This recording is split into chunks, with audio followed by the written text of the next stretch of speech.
BIOS program එක. මේ video එක යටතේ system software වල BIOS program එක ගැනයි කතා කරන්නේ. කලින් වීඩියෝ එක අපි කතා කරේ diagnostic routine ගැන. ඔන්න දැන් මේ program එකත් වැඩ කරන වෙලාවේදී ඒකත් RAM chip එකට load වෙලා කියලා අපි දැන් දැනගෙන තියෙන්න ඕනේ දැන්. ඒකට හේතුව මේ program එකක් තියෙන්නේ ROM chip එකේ නිසා. system board එකේ ROM chip එක තුල තමයි මේකත් තියෙන්නේ. ඒතර computer switch එක on කරපුවාම අපි දන්නවා ඒකේ ඔක්කොම signals තුනම okay නම් CPU එක පළවෙනිම කරන්නේ ROM chip එකේ තියෙන ඒවා RAM chip එකට කියවන්න instruction එකක් දෙන එක. දීලා ඒක පිටපතක් ඍජුවම යවනවා RAM chip එකට. ඒක RAM chip එකේ ඔන්න දෙවනියට තියෙන program එක BIOS program එක. BIOS program එකේ ක්‍රියාව මොකක්ද කියලා බලමු. BIOS කියලා කියන්නේ input output system කියන එක. input basic input output system. B එකෙන් basic I එකෙන් input O එකෙන් output S එකෙන් system. basic input output system. ඒතර basic input output system එක කියලා සිංහලෙන් කියන්නේ මූලිකම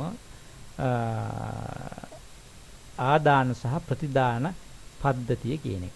පරිගණකයේ තියෙන මූලිකම input system එක තමයි keyboard එක. පරිගණකයේ තියෙන මූලිකම output system එක තමයි monitor එක. ඔන්න.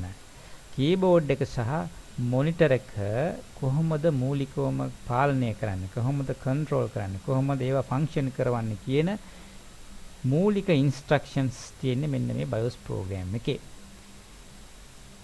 operating system එකක් කම්පියුටරේ main role එක ගන්න ඉස්සල්ලා monitor එක සහ keyboard එක අපිට පාවිච්චි කරන්න සිදුවෙන අවස්ථා තියෙනවා.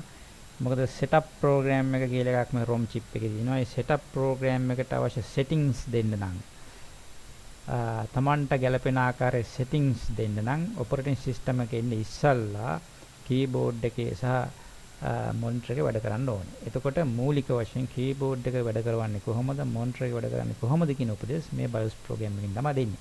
හැබැයි මේ BIOS program එක කියන කුඩා program එකක්. ඒ නිසා monitor එක කියන්නේ සංකීර්ණ පද්ධතියක්. අද වෙනකොට වර්ණ අනන්ත සංඛ්‍යාවක් පෙන්වන්න පුළුවන් හැකියාවක් තියෙනවා. විශාල වර්ණ සංඛ්‍යාවක්, විශාල මෙමරි ධාරිතාවයක් තියෙන VGA කාඩ් එකකින් කන්ට්‍රෝල් වෙන ඩිවයිස් එකක්.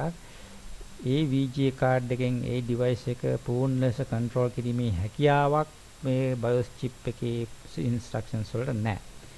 ඒ නිසා අර මූලික වශයෙන් monitor එකට display කරන්න පුළුවන් හුඟක් වෙලාවට වර්ණ 16ක් අටත් වර්ණ 16ක වගේ සංඛ්‍යාවක් තමයි BIOS chip එකේදී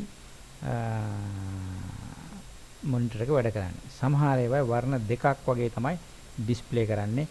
එක්කෝ සුදු කළු, එහෙම නැත්නම් කොළ කළු, එහෙම නැත්නම් amber කළු, එහෙම amber black වගේ වර්ණ දෙකකින් වගේ තමයි monitor එක වැඩ කරන්නේ.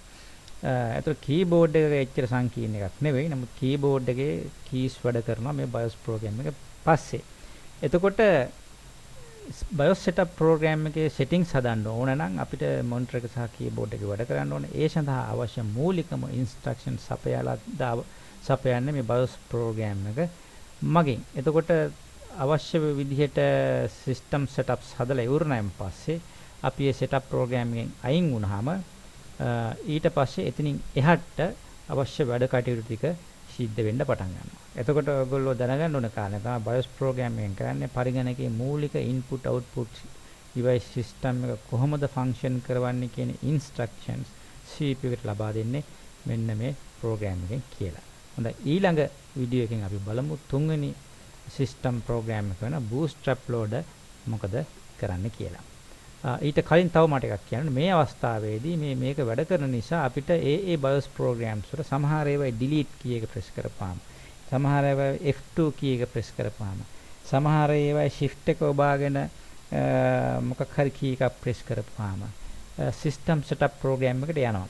ඒ කියන්නේ ඒ keyboard එකේ යම් keys press කරනකොට යම් programs load වෙනවා කියන එක. ඒ load වෙන programs පවා තියෙන්නේ මේ ROM BIOS chip එකේ. එතකොට ඒ වෙනකොට එහෙනම් ඒකේ තේරුම keyboard එක වැඩ කරනවායි කියන එක. ඒ keyboard එක වැඩ කරන්නේ මෙන්න මේ BIOS program එකේ තියෙන instructions වලට අනුව.